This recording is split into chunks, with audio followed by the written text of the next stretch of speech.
بسم الله الرحمن الرحيم ويل للمطففين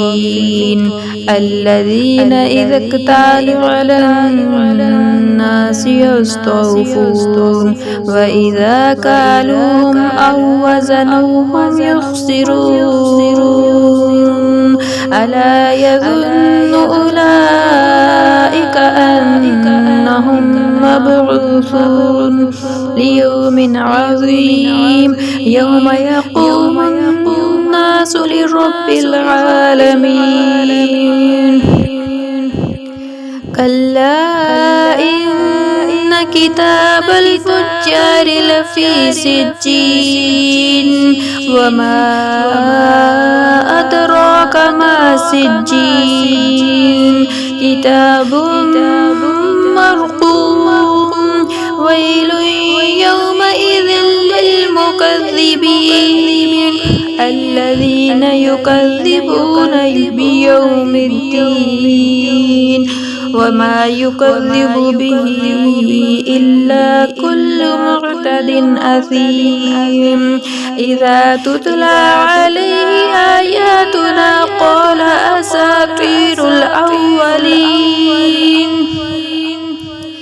كلا بل ران على قلوبهم ما كانوا يكسبون كلا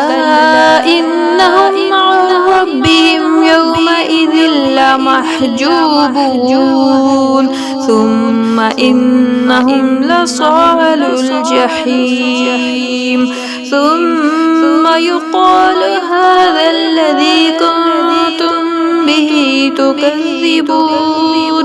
كلا إن الكتاب الأبرار لفي عليين وما أدراك ما عليون كتاب مرقوم يشهده المقربون إن الأبرار لفي نعيم على الأرائك ينظرون تعرف في وجوههم نظرة النعيم يسقون من رحيق مختوم ختامه مسك وفي ذلك فليتنافس المتنافسون ومزاجه من تسنيم عينا يشرب بها المقربون إن الذين أجرموا كانوا من الذين آمنوا يضحكون وإذا مروا بهم يتغامزون وإذا انقلبوا إلى أهلهم انقلبوا فكهين وإذا رأوهم قالوا إن هؤلاء لضالون وما أرسلوا عليهم حافظين فاليوم الذين